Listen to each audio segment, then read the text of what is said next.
podcast is intended for mature audiences. The views and opinions expressed are those of the panelists and do not reflect in any way those of the podcast partners, sponsors, or affiliates. Enjoy. ThaBoxingvoice.com. You need that fear. All I'm trying to do is make a stand for something that I truly believe is right. I truly believe is right. I want to be like you. Come on, man. I'm the face of boxing.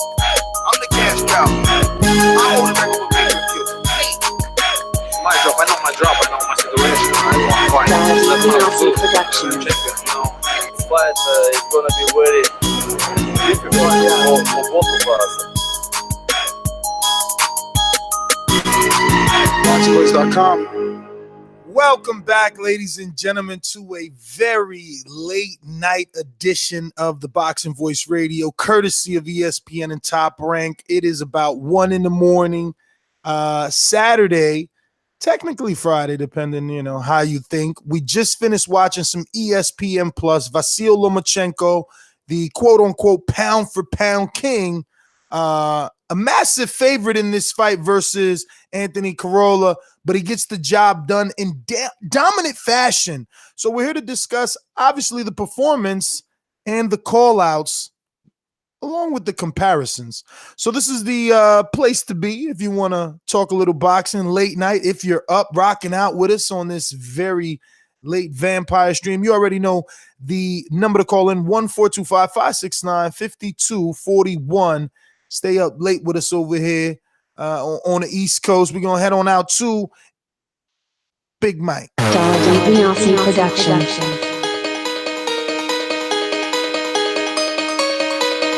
Speak it, believe it, receive it. Speak it, believe it, receive it. ThaBoxingvoice.com. So when I stop him, y'all gonna say he was too weak. He stayed out for 47. A man stand up for what he believes in, and when you stand up for what you believe in, you accept whatever consequences come behind that. ThaBoxingvoice.com. Yo, what's up, everybody out there in the TBV universe? Yo, we back with another one. Lomachenko dispatches of Anthony Crolla rather easy first 4 rounds. Went in there and, really put it on Anthony. I didn't think the fight was going to go more than 6 rounds, and my predictions seemed to be right. But, Lomachenko, man, class, in my opinion, class performance. Did what he's supposed to do with an opponent that's not supposed to be in the ring with him and got him out of there. But, yeah, we'll break it down, get into it. Yo, it's funny, man. Luckily, we didn't do that betting show because I swear, because Crolla only got stopped once, I kind of had a little bit of, room in my heart for him making it 12 somehow. I was just going to put maybe $1 or something on the parlay with Crolla going 12. That didn't happen. Jack, I'm glad you didn't put the money on Crolla winning. No. I was just gonna say Loma goes the distance, because he's proven to be quite fragile. He got a great performance, but he's in the back of the locker room massaging his wrists. You got Max Kellerman on the telecast insinuating that there was some damage to that wrist and hand. Also, he got cut. No one knows how he got cut, but Jack Reese at it again, bro. Yeah, Jack Reese with a standing 8 count. I mean, which when you look at it, maybe the ropes did hold up Crolla, but at that point in time, Crolla was getting a barrage of punches put on him, and he wasn't really throwing anything back. But instead of a stoppage, Jack Reese called a 8 standing count or whatever it is, and gave him a 8 count. And Loma thought he had won, so he started celebrating. But they told him, "Hey, you gotta get rid of him." You know what I'm saying? It was funny the way that took place because you're right. Loma thought he won. He jumped on the the corner of the ropes. He's on top. The security come in. They're pulling him down. Jack Reese turns right. He's like, hey, it's not over. But when you watch the replay, Jack knows exactly what he's doing. You know what I mean? I know that to us, it was like, what the fuck? He stopped it. He's letting it go. But when you see the replay, he jumps in and he points down and he says down, not out. He doesn't wave it, off. He points down and starts to count. So the motherfucker really is one of those dudes that's just going to let you die trying. You know what I'm saying? He must have came up with that slogan with 50 because he let Tyson Fury get another shot. and he let Crolla get another shot. Like, I really thought he stopped it, and I was ready to complain. Like, man, this bullshit ass stoppage. You know, they want Loma to have these fake knockdowns or knockouts, rather. But sure enough, he let him continue. And I think he won some favor with me right there. Like, I'm like, you know what? The consistency of Jack Reese is there, even though initially when I'm watching what's going on, I'm like, what the fuck? He jumped in, and then it's like, oh, wait, he jumped in and it's not a stoppage. But again, that replay really helped things. I like what I saw when I seen the replay. Yeah, I ain't have much problem with the standing A count, and I think Jack was just going by the letter of the law. You know what I'm saying? The guy was getting punched, and he was against the ropes. And in my opinion, if the ropes hadn't been there, then he would have probably fell back and got the knockdown. So Jack Reese was doing what he's supposed to do, and got the standing A count. And very next round, Lomachenko goes out there and hit him with a left hook that puts him down and called him good night. Yeah, I mean, a bit anticlimactic for me. Shout out to Canna, Patreon, and obviously a loyal supporter listening to the show at 1 a.m. He's like, damn, Ness is up. Well, I wasn't.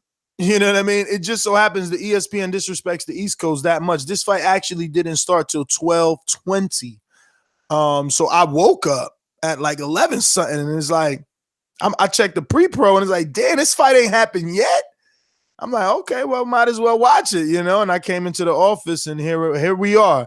But yeah, it's 5:20 for the people over in the UK. So yeah, I don't think any UK is rocking out with us right now. No, I'm just saying for the people who want to stay up and watch the fight, you know.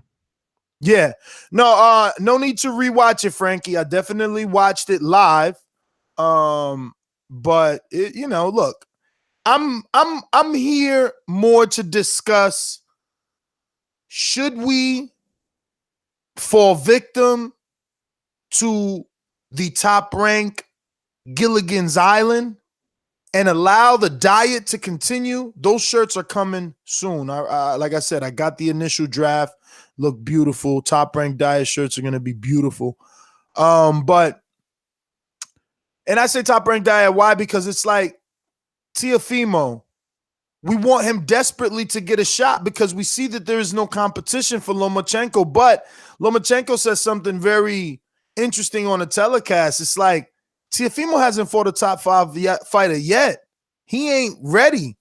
And look, we've been here before with other phenoms where they ain't ready until they show you they ready versus the person you thought they wouldn't be ready against.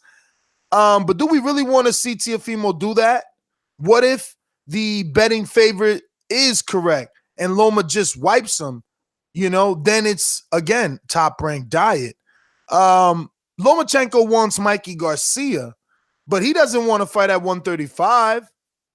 And is he at 135 right now? Because they were discussing how he doesn't want to move up. I mean, yeah, he's at 135, but I think Mikey Garcia might come back to 140. Okay, so that's what it is. They were saying that he doesn't want to move up, that he feels he's giving up, size by moving up.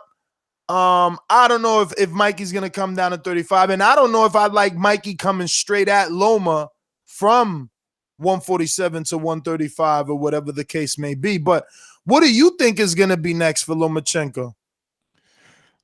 Oh, man. Maybe Teofimo, man. That's like the only fight that people are I mean, the only fight that seems likely for Top Rank. But what about what Vasil is saying? He's like, who is Teofimo? What has he done? He hasn't fought a top 5 fighter. I understand all that, but sometimes you don't have the necessary pieces over at Top Rank to give Lomachenko what he wants, and that doesn't seem like Javante or Mikey Garcia is going to be fighting Lomachenko anytime soon. Javante actually tweeted out, and like, who the hell is this guy he fighting? Yeah, but if you're a star, Javante shouldn't even say that because Crolla's at least more famous than the one that he went over there to fight. You talking about my guy? The one you don't know. We don't know. Look, you trying. Liam Walsh. There you go. Who's got more name recognition, the $1 million Crolla or this dude? Hey. Exactly. He's just a hater, like most people are haters. But Loma's a star, brother. if Bob is going to be picking up the phone and make, to call Al Heyman once Crawford's pay-per-view does well, he needs to pick up the phone and make real fights for Lomachenko. No? Isn't that easy enough? Like, at this level, you got all these belts. You're like the AJ of your division. Like, why wouldn't anybody that Bob calls want a shot at Lomachenko for an opportunity at 3 belts and pound for pound recognition? I'm guessing the Richard Comey fight might be on tap next because there was supposed to be the fight that was going to take place tonight, but the Richard had a injury and Crolla was mandatory for the WBA or something like that. So I think the fight we'll probably be seeing next is the Comey fight, unification for the for Loma belts and the IBL belt that Comey has. You know what we learned is that Eddie is a hater too, because he said that this fight didn't sell, and 10,000 versus Crolla for a dude that isn't born in California, man, that's fucking good. That crowd looked good. That was a lot of people. 10,000 is a lot of people. Oh, so it was 10,000 there tonight? Yes. Over 10,000. I got an email from Top Rank, and the attendance was over 10,000. Yeah, that's good. I mean, well, I guess a lot of people bought the ticket on the night. Yeah, probably like, a couple walk-ups possibly. But he made easy work of him, man. And I'm really interested to see what's next, bro, because I don't know. The Lomachenko story is getting pretty boring. I'm just keeping it real. I'm a hardcore, so like you can't sell me Crolla. You see, I was asleep, woke up right on time because that's just the way things worked out. I told you what was going to happen with Linares, and I lost a lot of fans. People called me a hater, but I was absolutely right. Some of the true haters are like, "Oh no, you weren't right because he got dropped. Linares was competitive. He dropped him. Yes, he dropped him. Yeah, he dropped him. Still got that ass kicked, like I said he would." So it's just like, what they gonna do with this dude? And honestly, I think we should put pressure on him. Like, yo, you're obviously too good. You got to move up. Like, go be great like everyone else. Like, they making him pound for pound king, they're calling him, over Lomachenko. Andre Ward and Tim Bradley over there fuming at the mouth versus Max Kellerman and the other guy. And those guys are saying Lomachenko's number one. The other two are saying it's Crawford number one. Andre got mad and upset going as far as saying that if Crawford had, a performance where he needed to be given a pass, he wouldn't get it. Kellerman feeling that he would. And it was getting weird on that telecast. Did you catch all that after the fight? No, I didn't really catch it at all. I'm going to go back and watch it, but Ron just sent me a tweet. Yo, my man Larry Prince said, yo, you're so biased. Loma already moved up 3 divisions.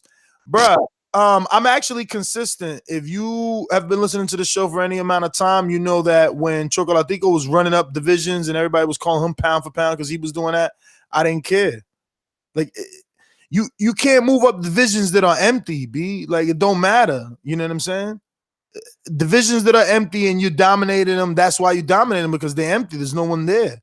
We want to see you fight somebody, That's all. I mean, look, you could call it a hater, man. I just call it competition. Like, we want some competition. Won't you call in? Tell us who should he fight? Because I don't know. Who should he fight? But I'm going to go to these phone lines. I'm going to open it up. Any final thoughts? Michael? I'm listening to the post-fight interview. Yeah, man. Like I said, man, Lomachenko did what he's supposed to do against the guy that he was supposed to go in there and beat, and look good doing it. Yeah, I want to see him against Comey. Let him finish his work at 135 before we see him go up. But I think Richard Comey is going to be a hard task for him to figure out, because he's bigger, lot stronger than I think a lot of fighters that he's fought. So it may turn into be a good fight. Yeah, I mean, Comey's team seems to think that the right hand will do some damage to Lomachenko, and I mean the right hand of Richard Comey.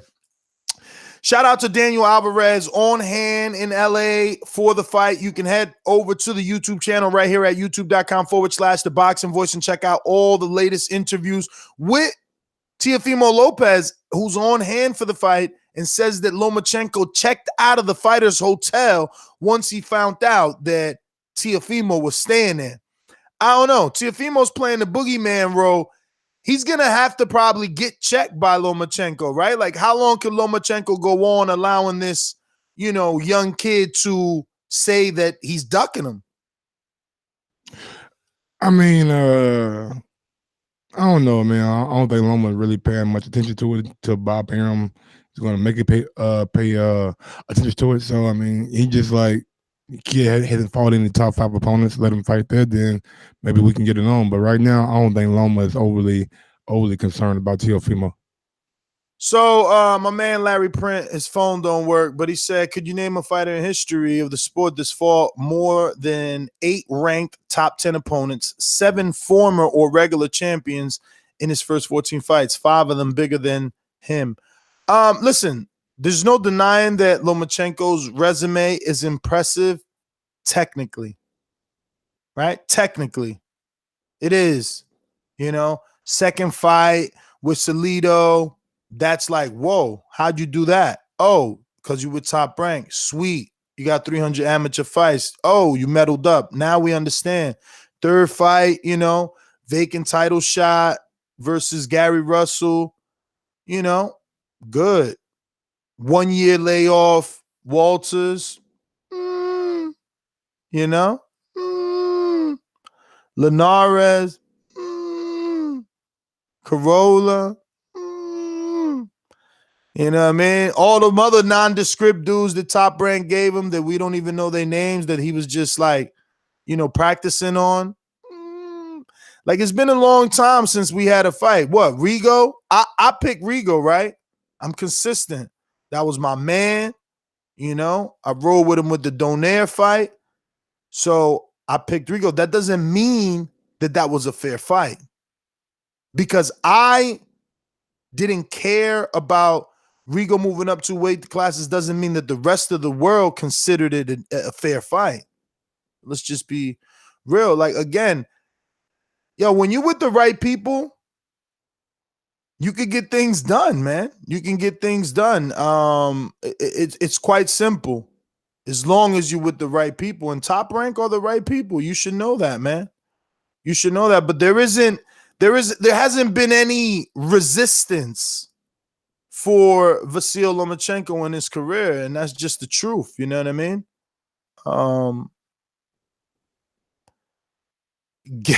Like Gary Russell is the dopest name. Rigo. Gary Rigo. That's it. I mean, Pedraza won that world title a second time. You got to give him credit for that. But we seen the difference in ass whooping. Tank destroyed Pedraza, and Pedraza gave Lomachenko some fits. But you know what they're going to say, though? It was because of Tank weight drain Pedraza and all that kind of shit. Well, Tank ain't weight drained Pedraza. Tank fought Pedraza at the weight he was at. And then Lomachenko fought Pedraza at the new weight that he was at. You know what I mean? It's the same thing. If I'm going to say Tank weight drained Pedraza, then, people are going to say that Nicholas Walters was out the ring for over a year.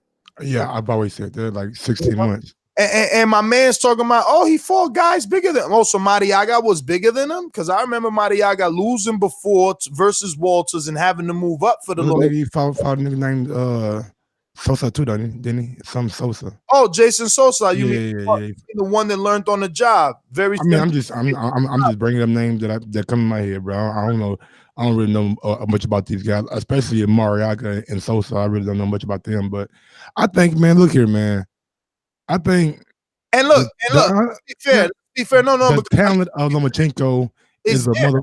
Yeah. I'm saying it's not only there. It's a positive, but also it's a negative, because we see him in the ring. And he's just so much better than the people he's in the fucking ring with.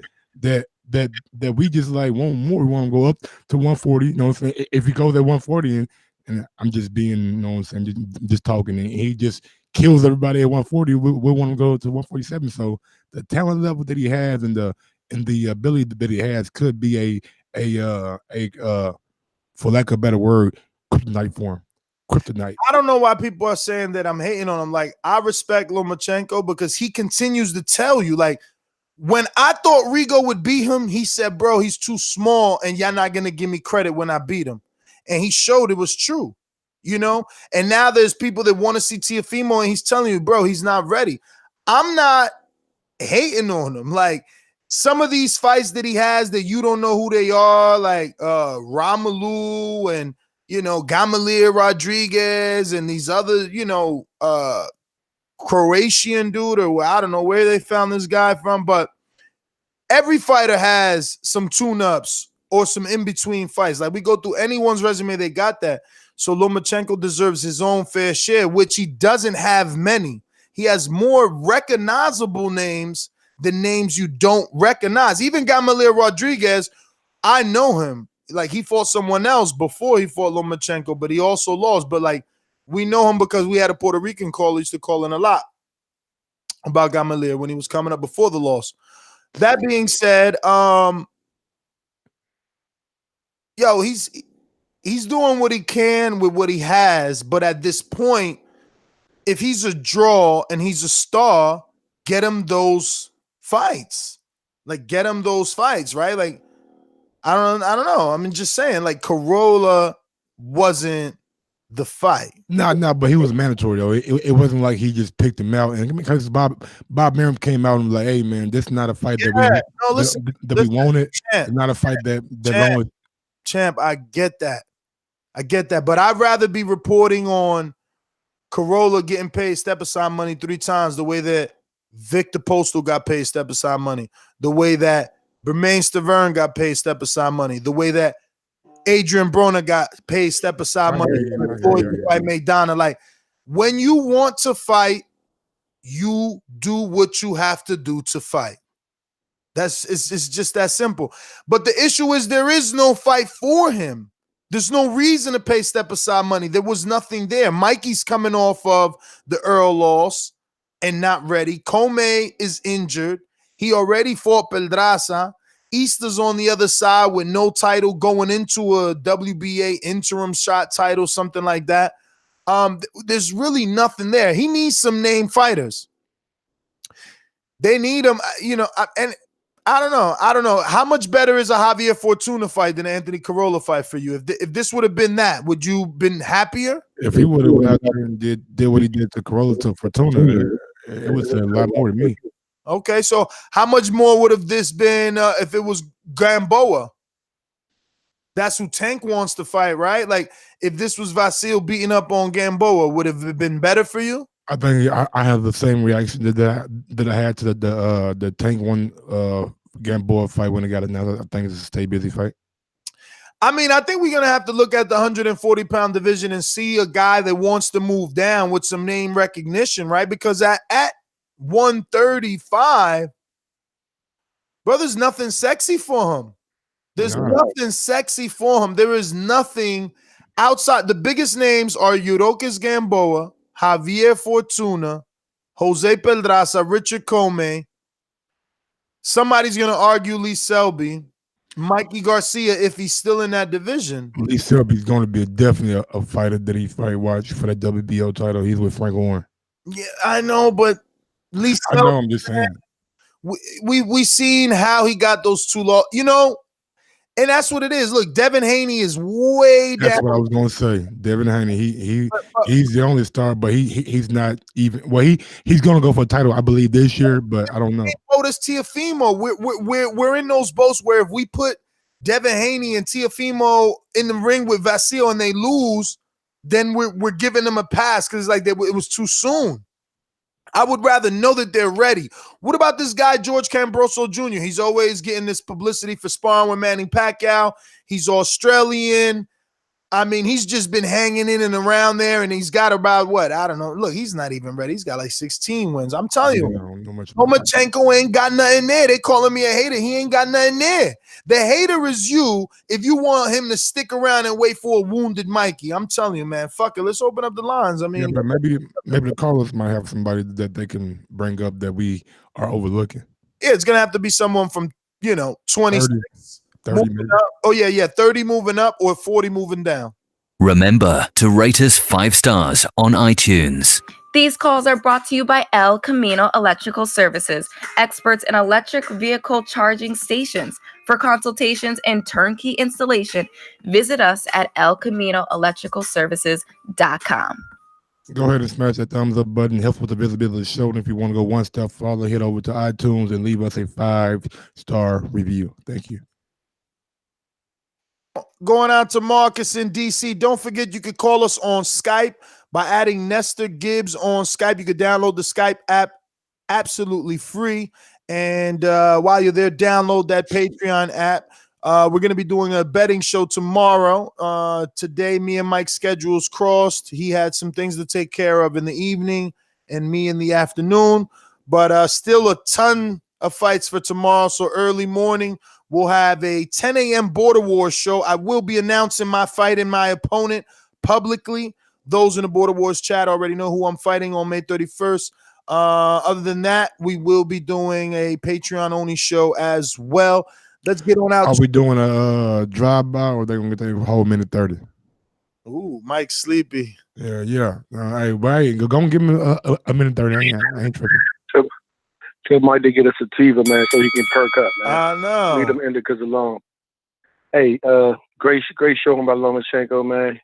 And, Crolla was doomed from the beginning. So all my bad back sheep over the pond, man. We sending them back roasted and spitted, right? You know what I'm saying? Yo, Comey is probably the only reasonable one for 35. And I don't know what else, anybody else will have to step up. And he looked pretty big tonight compared to Crolla. A Miguel Burchell fight would look pretty good. That constant pressure against the technician, that would be a good fight. But again, those will be people stepping up.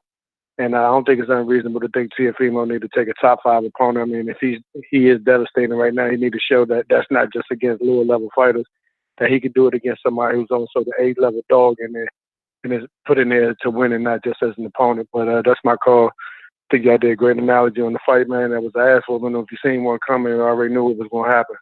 I check the chat tomorrow, Saturday, Sunday. Hey, Marcus, what about our little, the issue that we have with the Teofimos and the Haneys getting a shot? Is it too soon, or would you? No. He said Teofimo should fight a top 5 opponent before he fights Lomachenko.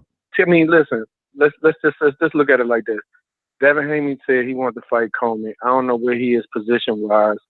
He is promoting himself, so he's not as known to the public as everybody else. And we know him and we think he's well known, but Devin Haney is not really as known as well to other casual boxing fans, right? So Teofimo, they're running him in front of the face, the machine is behind him. So I mean, we've had other prospects fight each other. I don't know if they want to keep them apart, you know what I'm saying? But the fact of the matter is they sparred before.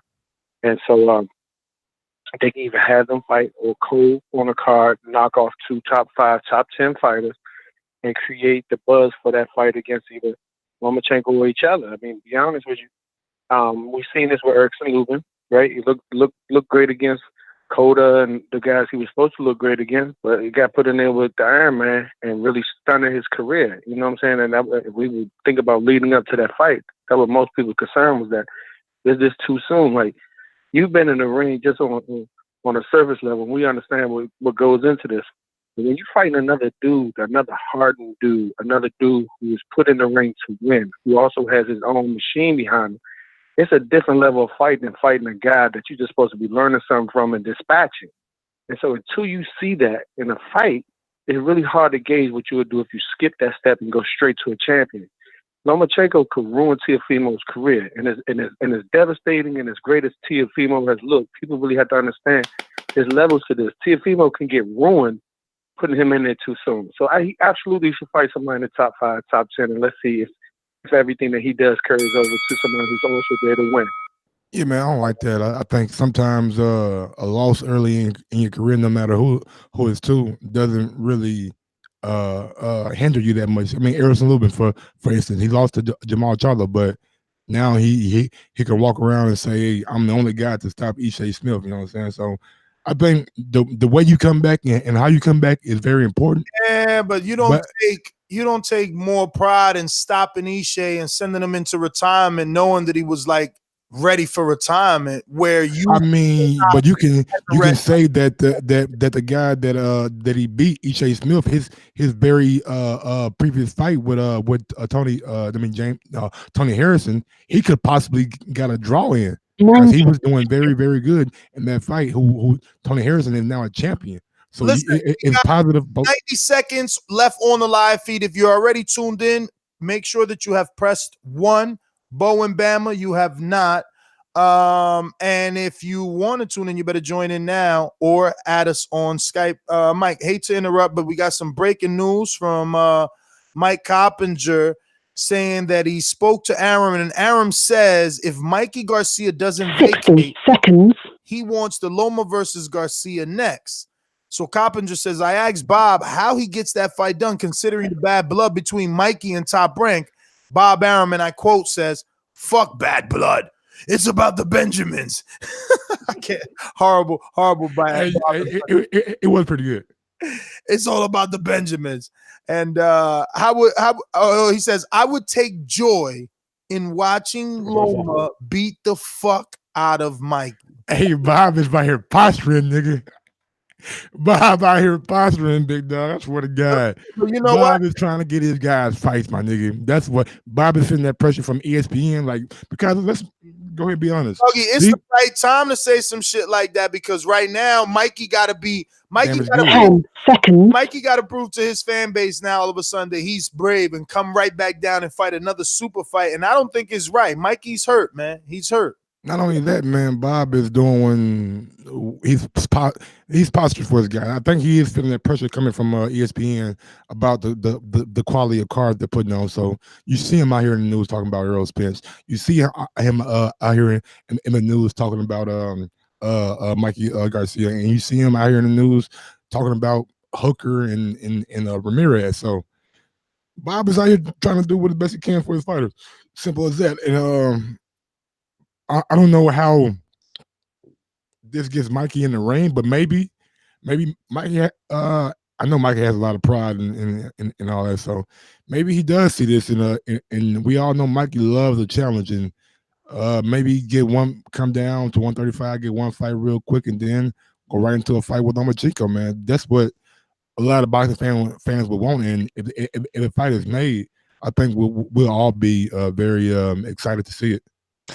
Canna on a super chat says Teofimo versus Selby. It's a top 5 opponent, but there's no way Teofimo gets Selby, man. Selby, he fucks with Heyman. But Bob Justin on a Coppinger Twitter says that if Mikey vacates, he'd like to make Luke Campbell versus Lomachenko in London for the vacant WBC as a unification. Let's go. Let's go out to Mastermind. Joseph in Texas, rocking out with us late. What's going on, champ? What's going on, Joseph, man? What's going on, fellas? How's y'all's night going? I hope y'all doing well. The fight went as expected. I was thinking 5th round, so he got him out of there a little earlier than I thought. But as far as Teofimo going in there, nah, man, I think it's too soon. Teofimo's personality-wise, too, people like it or not, he reminds me a lot of Adrian Broner sometimes. Adrian Broner was the man coming up before he ran to Marcos Maidana, and I think the similar situation happened. And the way he boasts and carries himself, I don't know how his reputation will bounce back because I think he'd get embarrassed by Lomachenko, to be completely honest with you. So maybe a couple of more fights, let him get in there and let him get to work. And as far as Mikey Garcia goes, man, I don't know, Ness. I don't know, Mike. I don't know if Mikey necessarily can make 135 anymore. It seems like it's a tall order, especially going all the way up to welterweight. We've seen how that affects fighters. So I don't know. We'll have to see how that is. But that's my call, man. Y'all have a good night. Appreciate y'all doing the show late. Man, if Mike can walk around at 150, 155, ain't no way in hell Mike can't make 135 no more. I know that's what he was saying, like during the fight week for Earl Spence, that he won't be above much of his walk around weight. So if he walks around at 150, 155, he should definitely be able to make 135. Let me go out to one of the baddest clip makers. I don't know if you got a YouTube channel, but if you do, definitely you should shout it out. Because he's always putting somebody in checkmate. Checkmate Boxing, what's going on? Rocking out with us late night. What's it do? Always rocking with you fellas from coast to coast. I'm always in the plane in the airport, so I don't get to call in as much as I can, but you know, I always enjoy it. I want to go ahead and what's up, Hot Sauce Gross? What's the deal, big dog? This is my whole thing about it. Chiller, man. This is the thing. I think I like Loma, but pound for pound, number one, I think is disrespectful to the craft and to the people who put in that work. And for a person who, in his first fight, he fought for the WBO international title. So I know we always say the second title, the second fight is when he fought for the WBO. But for his first fight was for the WBO international. So either way, now he has the same record as Teofimo Lopez, but he wants to go ahead and play down Teofimo Lopez. You can't have these double standards. And I do believe both Tank and Teofimo KO's Loma. Linares put him down. You have Pedraza gave him the panda eyes up into the 10th round. If you've seen the clip that I put out, ESPN doing the 10th round, he was like, Mark, what do you think about Loma? Like, he's not looking good. No, he's not. So they were saying how horrible he was fighting, right? But then as soon as he had that one dominant round, oh, he's the greatest in sliced pie. I'm sorry, I can't take it. It's making me sick. So he do need to step up. But in the same token, I think the media, I think you guys on the panel continue to call out the hypocrisy. Understand, Bob has the world by its horn, the boxing world by its horns. You know what I mean? He has that platform. Once you're on that train, you know what I mean? Whatever it is, he gets his guys top billing. This is the last thing I'm going to say before I end this in my call. He was ranked number 7, pound for pound. He's been ranked ever since number 7 when he was 6-1. He was 6-1 in 2016, ranked number 7. At 6-1, not 7 pound for pound. Come on, guys. Let's call it like we see it, okay? Is that next great, you fill in the blank hope. Anyway, I'm off the mic. Great call, brother. Great call, checkmate.